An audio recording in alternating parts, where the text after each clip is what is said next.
الرحمن الرحیم۔ السلام علیکم ورحمۃ اللہ وبرکاتہ۔ 10th ماہر سبق نمبر 14 مریض کی نماز۔ سبق کا آغاز کرنے سے پہلے ہم دعا پڑھتے ہیں۔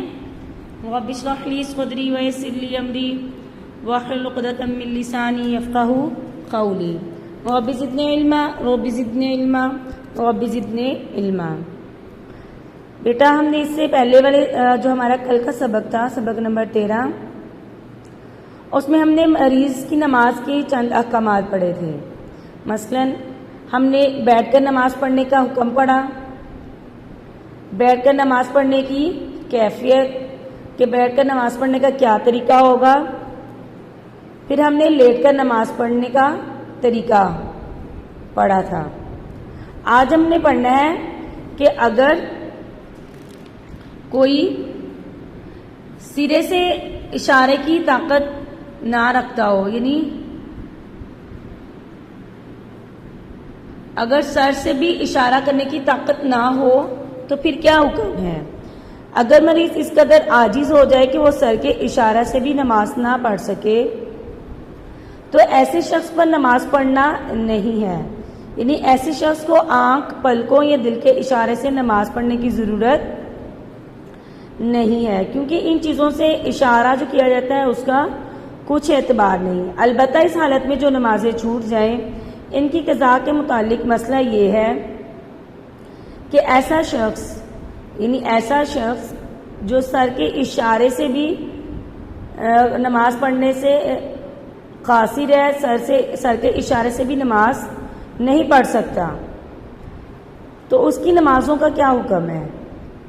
اگر اس کی نمازیں ایک دن رات یعنی 5 نمازوں سے کم ہیں، یعنی 2 نمازیں ہیں، 3 ہیں، 4 ہیں یا 5 ہیں، اس کے بعد یعنی اس کی طبیعت ٹھیک ہو گئی تو اس پر بعد میں ان نمازوں کی قضا کیا ہوگی، ضروری ہے۔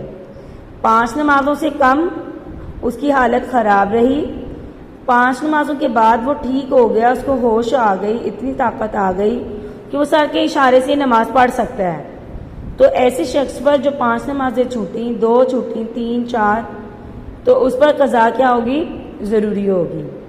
اور اگر اس کی حالت یہ ہے کہ ایک دن رات یعنی 5 نمازوں سے زیادہ بھی ہوش رہا ہے یا زیادہ اس کی حالت ایسی ہے کہ وہ سر کے ساتھ اشارہ بھی نہیں کر سکتا، یعنی اس کی 6 نمازیں ہیں، 7 ہیں، 8 ہیں، تو اس پر ان چھوٹی ہوئی نمازوں کی قضا لازم نہیں ہے۔ یہ نمازیں اس سے کیا ہو گئی، ساقط ہو گئی، معاف ہو گئی۔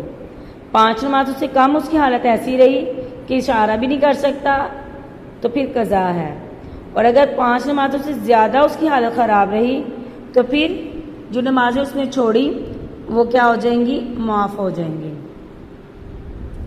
بے ہوشی کی حالت میں نمازیں، اگر کوئی شخص ایک دن رات یعنی 5 نمازوں سے کم وقت بے ہوش رہا تو ہوش میں آنے کے بعد اس پر چھوٹی ہوئی نمازوں کی قضا ضروری ہے، لیکن اگر بے ہوشی کا دورانیہ 5 نمازوں سے زیادہ ہے تو اس صورت میں ان نمازوں کی قضا لازم نہیں ہے، کیونکہ یہ نمازیں اس سے معاف ہو گئی، ساقط ہو گئی۔ جو حکم بے ہوشی کا ہے وہی حکم جنون یعنی پاگل پن کا ہے۔ سر کے ساتھ اشارہ کرنے کی طاقت 5 نمازوں سے کم آ گئی طاقت تو قضا ہے۔ اسی طرح بے ہوش ہے تو بے ہوش 5 نمازوں سے کم رہا، پھر ہوش آ گئی تو قضا نماز پڑھنی پڑے گی، لیکن اگر بے ہوش زیادہ رہا، 6، 7، 8 نمازیں ہو گئیں تو پھر کیا ہوگی، اس کی قضا نہیں ہے، اس کی نمازیں معاف ہو گئیں۔ تندرستی اور بیماری کی حالت میں قضا نمازوں کی ادائیگی، جو نمازیں مرض کی حالت میں قضا ہو گئیں، صحت مند ہونے کے بعد ان کی نماز جو قضا ہے، جو نمازیں قضا ہیں، بیماروں کی طرح بیٹھ کر یا اشارے سے ادا کرنا صحیح نہیں۔ مطلب یہ کہ اگر بیماری کے دوران کچھ نمازیں قضا ہو گئی تھیں، وہ بیٹھ کر پڑھ رہا تھا تو اب وہ ٹھیک ہو گیا ہے، تو اب وہ جو نمازیں قضا کرے گا وہ بیٹھ کر نہیں پڑھے گا یا اشارے کے ساتھ نہیں پڑھے گا، کیونکہ اب وہ ٹھیک ہو گیا، تندرست ہے، قضا نماز پڑھنے لگا، تو اب وہ جیسے تندرست ہے، تندرستی کی حالت میں ویسی نماز پڑھے گا۔ ان نمازوں کو مکمل ارکان کے ساتھ ادا کرنا ضروری ہوگا، اور اگر صحت کی حالت میں کچھ نمازیں قضا ہو گئیں، یعنی اگر کوئی بیمار تھا اور اگر کوئی تندرست تھا، اس کی نمازیں کچھ قضا ہو گئی، پھر وہ بیمار ہو گیا، اب وہ بیماری میں ان نمازوں کی قضا کرنا چاہتا ہے، تو اب وہ تو بیمار ہے نا، تو بیماری میں نمازیں قضا کرنا چاہتا ہے تو کیا کرے گا؟ بیٹھ کر نماز پڑھے اشارے سے، جس طرح پڑھنے پر قادر ہے۔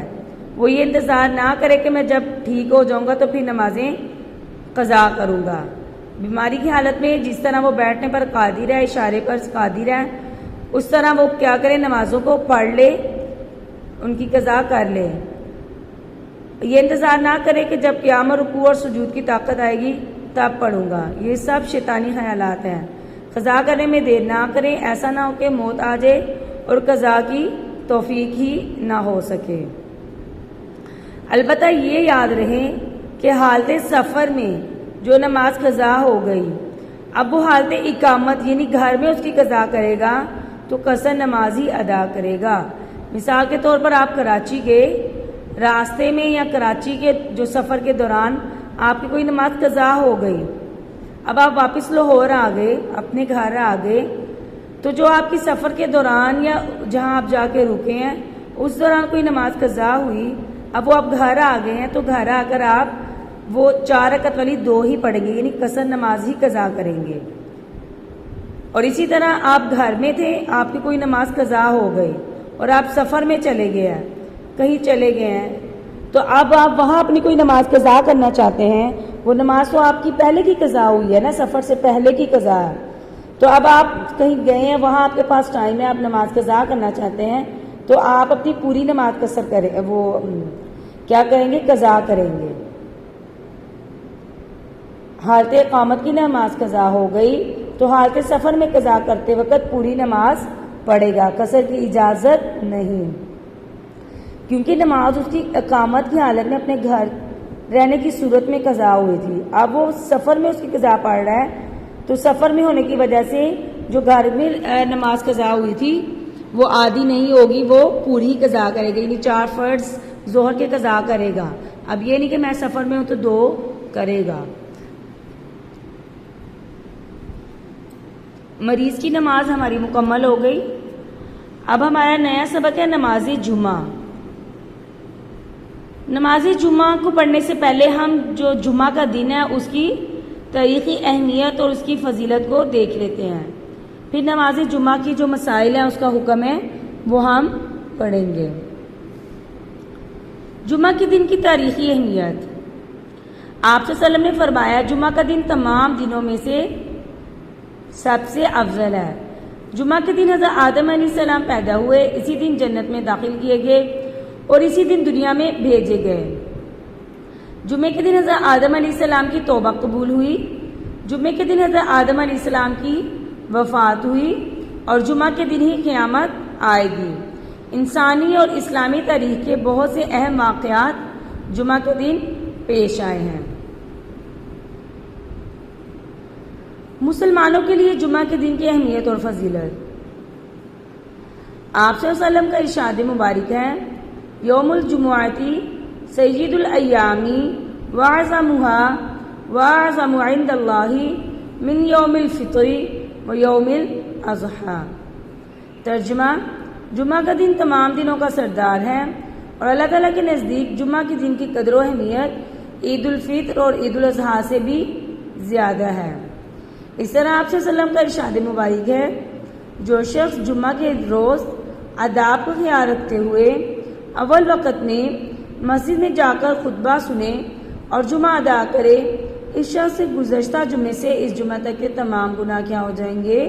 معاف ہو جائیں گے۔ اس طرح آپ صلی اللہ علیہ وسلم کا ارشاد مبارک ہے کہ جمعہ کے دن میں ایک ساتھ ایک گھڑی ایسی ہوتی ہے جس میں ہر دعا کیا ہوتی ہے؟ قبول ہوتی ہے۔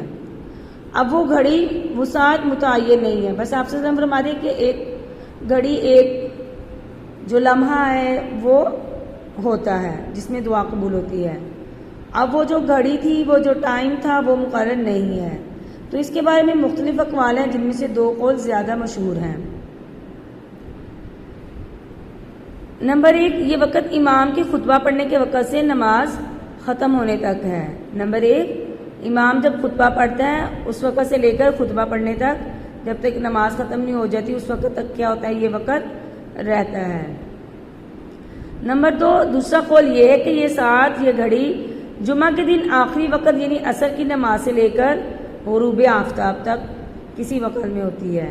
عصر سے لے کر مغرب کے دوران کوئی بھی وہ وقت، کوئی بھی وہ گھڑی، لمحہ ہو سکتا ہے۔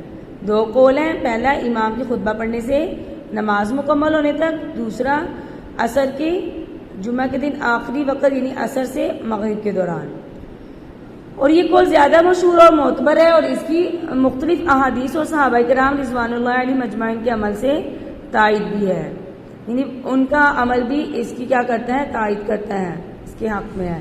بڑے صغیر کے مشہور عالم شیخ عبدالحق محدث دہلوی فرماتے ہیں، یہ روایت صحیح ہے کہ حضرت فاطمہ رضی اللہ جمعہ کے دن کسی خاتمہ کو حکم دیتی تھی کہ جب جمعہ کا دن ختم ہونے لگے تو ان کو خبر کر دے تاکہ وہ اس وقت ذکر و دعا میں مشغول ہو جائیں۔